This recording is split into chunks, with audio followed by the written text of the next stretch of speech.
கிறிஸ்துவுக்குள் பிரியமானவர்களே, கர்த்தராகிய இயேசு கிறிஸ்து நாமத்தில் உங்களுக்கு வாழ்த்தல் தெரிவித்துக் கொள்கிறேன். இந்த புதிய நாளிலும் அப்போ உங்களை புதிய நன்மையினாலும் புதிய கிருபையினாலும் உங்கள் ஒவ்வொரு ஆசீர்வதிப்பாராக. இன்றைய தினத்திலும் அப்பா உங்களுக்கு சொல்ல போகிற நல்ல வார்த்தை எசாயா 54 அதிகாரம் 17 வசனம். Isaiah 54 chapter verse 17. உனக்கு விரோதமாய் உருவாக்கப்படும் எந்த ஆயுதமும் வாய்க்காதே போகும். இந்த காலை நேரத்தில் அப்போ உங்களை பார்த்து சொல்கிறாங்க, உங்களுக்கு விரோதமாய் உருவாக்கப்படுகிற எந்த ஆயுதமும் வாய்க்காதே போகும். உங்களுக்கு விரோதமாக உங்கள் ஆஃபீஸில், உங்கள் குடும்பத்தில், உங்கள் பிஸ்னஸில், எந்தெந்த இடத்துல உங்களுக்கு விரோதமாய் பிசாசு தந்திரமாய் வேலை செய்கிறானோ, அப்பா சொல்கிறாங்க, உங்களுக்கு விரோதமாய் யார் என்ன செய்தாலும் உங்களுக்கு வாய்க்காது. அப்பா சொல்கிறாங்க, நான் உன்னோடு கூட இருக்கிறேன். அப்பாவோட வார்த்தை சொல்லுகிறார், நான் உன்னை விட்டு விலகுவதும் இல்லை, உன்னை கைவிடுவதும் இல்லை. அப்பா உங்களோடு கூட இருக்கிறான். நீ பயப்படாதே, நான் உன்னோடு கூட இருக்கிறேன். திகையாதே, கலங்காதே, எதை குறித்தும் கவலைப்படாத. உங்களுக்கு விரோதமாக அவங்க மந்திரம் செஞ்சுட்டாங்க, இவங்க மந்திரம் செஞ்சுட்டாங்கன்னு சொல்லுவாங்க. எதை குறித்து நீங்கள் பயப்பட வேண்டிய அவசியமே இல்லை. நான் எல்லாவற்றையும் பார்த்து கொள்வேன் என்று சொல்லுகிறார். அது யாராக இருந்தாலும் சரி, அப்பா உங்களை ஆசீர்வதிக்க வேண்டும் என்று சொல்லி முடிவு செஞ்சுட்டாங்க. அதை யாராலையும் தடுக்கவே முடியாது. அதனால தான் இந்த காலை நேரத்தில் நீங்கள் அப்பாவோட வார்த்தையை கேட்டுக்கொண்டிருக்கீங்க. பீலையாம் என்கிற ஒரு தீர்க்கதரிசி பாலாம் என்கிற ஒரு மோவாப் ராஜா கிட்ட பணத்தை பெற்றுக்கொண்டு இஸ்ரவேல் ஜனங்களை, கர்த்தருடைய ஜனங்களை, கர்த்தருடைய பிள்ளைகளை சபிக்கும்படி வரான். என்னாகமம் 23 அதிகாரம் 23 வசனத்துல நம்பர்ஸ் 23:23 யாக்கோபுக்கு விரோதமான மந்திரவாதமும் இல்லை, இஸ்ரவேலுக்கு விரோதமான குறி சொல்லுதலும் இல்லை. இந்த காலை நேரத்தில் அப்பா சொல்றாங்க, உங்களுக்கு விரோதமாய் உருவாக்குகிற எந்த ஆயுதமும் வாய்க்காதே போகும். அவங்க என்ன செய்தாலும் சரி, அது வாய்க்காது. அது முன்னாடி வசனம் பாருங்க, verse 19. பொய் சொல்ல தேவன் ஒரு மனிதன் அல்ல. அப்பா பொய் சொல்லுகிற தேவனே அல்ல. அப்பா சொன்னது தான். அப்பா உங்களுக்கு கொடுத்த அந்த வாக்குத்தத்தம் நிச்சயமாய் நடக்கும். அந்த வாக்குத்தத்தத்தை நீங்கள் கேட்கும் பொழுது அந்த வாக்குத்தத்தம் நிச்சயமாய் உங்கள் வாழ்க்கையில் நடக்கும். மனம் மாற அவர் மனுபுத்திரன் அல்ல. மனுஷன் இன்னைக்கு ஒரு பேச்சு பேசுவாங்க, நாளைக்கு ஒரு பேச்சு பேசுவாங்க. உங்களுக்கு கொடுக்குறேன், உதவி செய்கிறேன்னு சொல்லுவாங்க. நீங்கள் போய் நிற்கும் பொழுது அப்போ இல்லைன்னுவாங்க, இன்னொரு நாள் தரேன்னுவாங்க. ஏதாவது ஒரு சாக்கு போக்கு சொல்லி கொண்டு இருப்பாங்க. ஆனால் அப்பா சொல்கிறாங்க, என்னுடைய வார்த்தை சத்தியமுள்ள வார்த்தை. நான் உங்களுக்கு கொடுத்த அந்த வாக்குத்தத்தம் நிச்சயமாக நடக்கும். அது ஒரு நாளும் தடைப்படாது. தொடர்ந்து பாருங்க, அவர் சொல்லியும் செய்யாதிருப்பாரோ, அவர் வசனத்தையும் நிறைவேற்றாதிருப்பாரோ, அவர் சொல்லியும் செய்யாதிருப்பாரோ, அவர் வசனித்தும் நிறைவேற்றாதிருப்பாரோ. இந்த காலை நேரத்தில் அப்பா பார்த்து கொண்டிருக்கிற கோடிக்கணக்கான அவருடைய பிள்ளைகள் உங்கள் எல்லாருக்கும் தான் சொல்கிறாங்க, நான் கொடுத்த வாக்குத்தத்தம் உங்கள் வாழ்க்கையில் நிறைவேறும். அது ஒரு நாளும் யாராலையும் தடை செய்யவே முடியாது. நிச்சயமாய் அந்த வாக்குத்தத்தம் உங்கள் வாழ்க்கையில் நிறைவேறுகிறதை உங்களுடைய கண்கள் காணும். அந்த வாக்குத்தத்தத்தை உங்கள் வாயில் நீங்கள் அறிக்கை செய்யணும். உங்கள் வாயில் நீங்கள் அறிக்கை செய்யும்போது தான் அந்த வாக்குத்தத்தம் உங்கள் வாழ்க்கையில் நிறைவேறுகிறதை காண்பீர்கள். அப்போ ஆதியாகமம் 1 அதிகாரத்தில் அண்ட சராசரங்களையும் படைச்சாங்க. அப்பா சொல்ல சொல்ல எல்லாம் உண்டானது. அப்போ உலகத்தை படைத்த அந்த சராசரங்களை படைத்த நம்ம அப்பா பேசும்போது அற்புதம் நடக்குதுன்னா, அவருடைய பிள்ளைகளாக நாமும் அந்த வார்த்தையை சொல்லும் பொழுது, அப்போ உங்களுக்கு கொடுத்த அந்த வாக்குத்தத்தத்தை சொல்லும் பொழுது அது நிச்சயமாக உங்கள் வாழ்க்கையில் நிறைவேறும். 20 வசனம் verse 20 இதோ ஆசீர்வதிக்க கட்டளை பெற்றேன், அவர் ஆசீர்வதிக்கிறார், அதை நான் திருப்பக்கூடாது. அப்பா ஆசீர்வதிக்கணும்னு முடிவு பண்ணிட்டாங்கன்னா ஒரு தீர்க்கதரிசியாக இருந்தாலும் திரும்ப பெற முடியாது. அதுதான் இங்கே அருமையாக சொல்கிறாங்க. ஒரு தீர்க்கதரிசியாலே திரும்ப பெற முடியாதுன்னா அப்போ மந்திரவாதி செஞ்சால் உங்களுக்கு எப்படி வாய்க்கும்? அவன் செய்வான், என்ன வேணாலும் செய்வான். கர்த்தர் உங்களோடு இருக்கும் பொழுது அவை வாய்க்காது.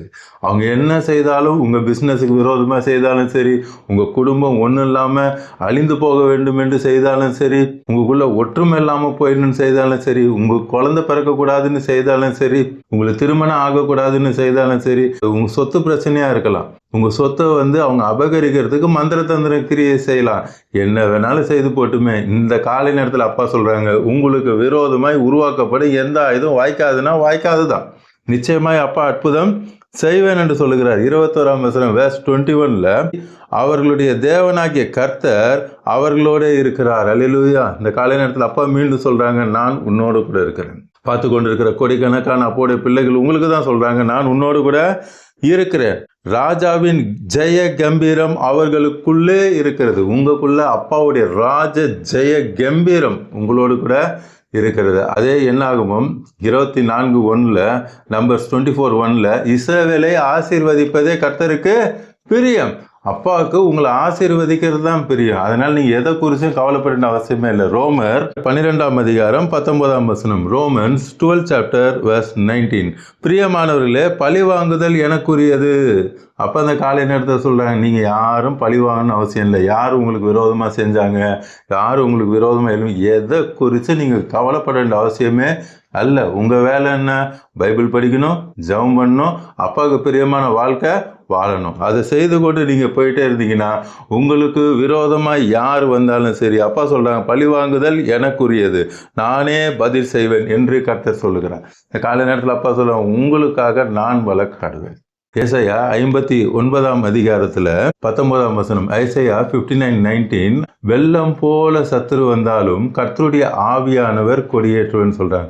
ஒரு பிசாசு 2 பிசாசு இல்லைங்க, அவங்க 1008 பிசாசு அனுப்பிச்சாலும் சரி உங்களுக்கு ஒன்றும் ஆகாது. உபாகமம் 28ஆம் அதிகாரம் 7ஆம் வசனத்தில் டியூட்ரானமி 28:7 உனக்கு விரோதமாய் எழும்பும் உன் சத்துருக்களை கர்த்தர் உனக்கு முன்பாக முறிய அடிக்கும்படி ஒப்பு கொடுப்பார்.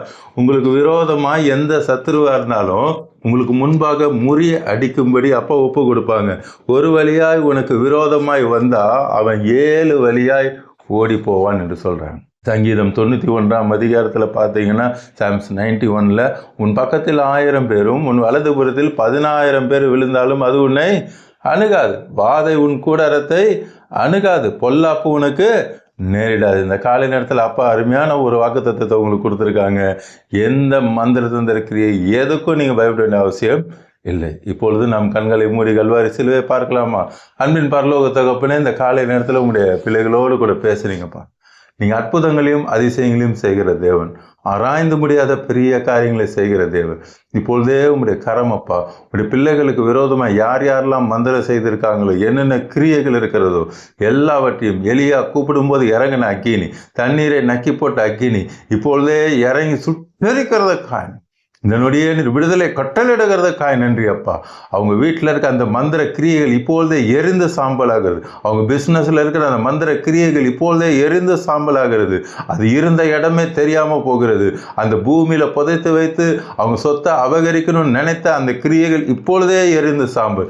எல்லாவற்றிலிருந்து விடுதலை கொடுத்து கொண்டு இருக்கீங்கப்பா. பார்த்து கொண்டு இருக்கிறவங்க கோடிக்கணக்கான நம்முடைய பிள்ளைகள், அவர்களுக்கு என்னென்ன கிரியைகள் இருக்கிறோ எல்லாவற்றையும் இந்த காலை நேரத்தில் ஒன்றுமில்லாமல் பண்ணுகிறேன். சிலருக்கு இந்த கிரியை நிமித்தம் பலவீனம், கை கால் விழுந்து போயிருக்கு, சிலர் ஐசியூவில் போகிற அளவுக்கு வியாதி இருக்கு. எல்லாவற்றையும் இந்த நேரத்தில், அந்த கிரியைகள் எரிகிற இந்த நேரத்தில் அந்த கை கால்கள் மீண்டும் நன்றாய் வேலை செய்கிறதுக்காக நன்றி. அவர்கள் ஐசியூவில் இருக்கிற அந்த பலவீனம் எல்லாவற்றையும் எடுத்து போட்டு அவங்கள நார்மல் ஆக்கிறதுக்காக நன்றி. கிரியை நிமித்தம் வந்த பலவீனம் இப்பொழுதே நீங்கள் விடுதலையை கொடுக்கறதுக்காக நன்றி அப்பா. அதே போல் இப்படி சுகமளிக்கும் வல்லமை ஒவ்வொருவருக்குள்ளும் இறங்குகிறதற்காக, கிரியேட்டிவ் மிராக்கிள் நடந்து கொண்டு இருக்கிறதுக்காக நன்றி. பிள்ளைகளுக்கு திருமண ஏற்பாடுகளை நீர் செய்து கொடுக்கிறீர் அப்பா. குழந்தை இல்லாதவர்களுக்கு இப்பொழுதே உங்களுடைய தழும்புல கரம் தொடுகிறீர். அந்த குழந்தை பிறக்கக்கூடாதபடி செய்த அந்த மந்திர கிரியைகள் இப்பொழுது எரிந்து சாம்பலாகிறதுக்காக இப்பொழுதே உங்களுடைய தழும்புள்ள கரம் கர்ப்பத்தை தொட்டு குழந்தையை நீர் வைத்து ஆசீர்வதிக்கிறதுக்காக, உங்களுடைய பிள்ளைகளுக்கு ஒரு நல்ல வீட்டை கொடுத்து ஆசீர்வதிக்கிறீர் அப்பா. அவங்களுடைய எல்லா கடன் பிரச்சனையும் மாற்றி போட்டு அவங்க துக்கத்தை சந்தோஷமாய் மாற்றுகிறதுக்காக நன்றி. பார்த்து கொண்டு இருக்கிற கோடிக்கணக்கான நம்முடைய பிள்ளைகளை ரட்சித்து ஆசீர்வதிக்கிறதுக்காக நன்றி தகப்பனே.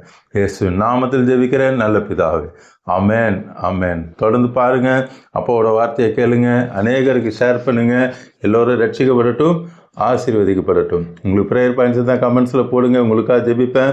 எஸ்அப்பா உடனே அற்புதம் செய்வாங்க, அதிலே நீங்கள் சாட்சி சொல்லுங்கள். மீண்டுமாய் நாளை காலையில் அப்பாவோட வார்த்தையோடு கூட உங்களை சந்திக்கிறேன். God bless you all. Praise the Lord.